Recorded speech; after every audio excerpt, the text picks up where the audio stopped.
one of the greatest directors of all time. I've always been a fan of you, from the actor to the director. Thank and you. I got to ask, because now you go back 40 years, you got your directorial debut with Grand Theft Auto. Right. What would you want to tell Ron Howard today? What could you tell that director to help make a better film than he did then? Wow. Well, I would say take some more risks in terms of reaching out to people. When I was younger, I was a little intimidated, even though I'd grown up in the business. I was a little bit intimidated to reach out to people who I thought might judge me. And so I tended to work with a smaller group of people who are also basically rookies and inexperienced, you know, people that I would trust and feel that comfort with. Now that's good, but if I had the experience, I would look back and say that's not as important as you pushing yourself, and go ahead and put yourself in a position where you might say something stupid, but you'll learn faster, you know, working with even more elite, experienced minds, and you know, and if you have the courage, they'll respect that and work with you. I've seen like this commercial where you're doing like master classes and stuff online. How is like teaching the craft of directing?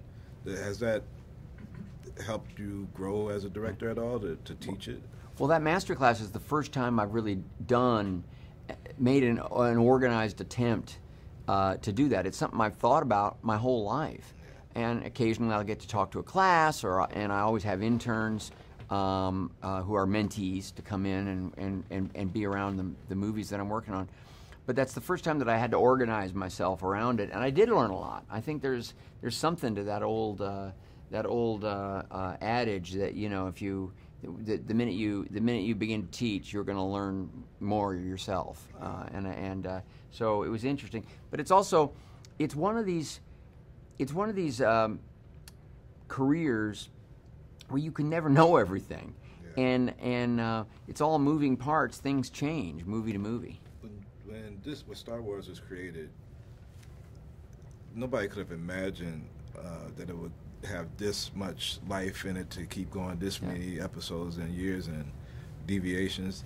But when you saw it, I mean, did you see like, oh, there's going to be a part 2, a part 3 for this, or anything? I was just blown away, but I didn't think in those terms. And at that time, the idea of sequels was kind of corny. People didn't do it. You know, Planet of the Apes did some sequels, but Godfather 2 was more like finishing off a great novel. But you didn't think in terms of, oh, I'll bet there'll be another one.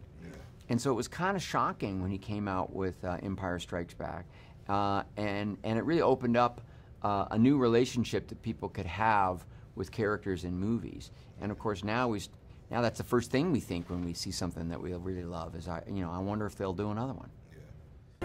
Think. You want to make that move. You want to make that move. You made that move, okay. I guess I'll have to destroy that little guy. Somehow I never get bored with winning. No, you can't wipe them off. They're holograms. Hey, Chewie, relax. Hey, try to compose yourself. Look, all you gotta do is think a few moves ahead, anticipate your opponent. There's a lesson to be learned here. Having this story and having Donald Glover and all these great actors in it, how rewarding is this for you if all these other films you have under your belt to direct it? Really rewarding, because it's such a cool, dynamic young cast, and I feel like I've made friends with these people, and it stimulates me. And so, you know, as a guy who's been around, you know, it's exciting for me to be working with a generation of talent that I think has so much ahead of them, and in a way could inspire me. And I felt like I had something to offer them as well. So I thought there was a nice mutual give and take there that I really enjoyed. I had so much respect. Alden, such a hard worker, so dedicated, so intelligent. Donald, remarkable creative force.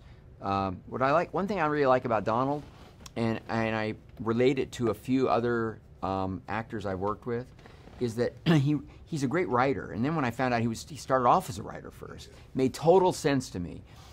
Tom Hanks is like that.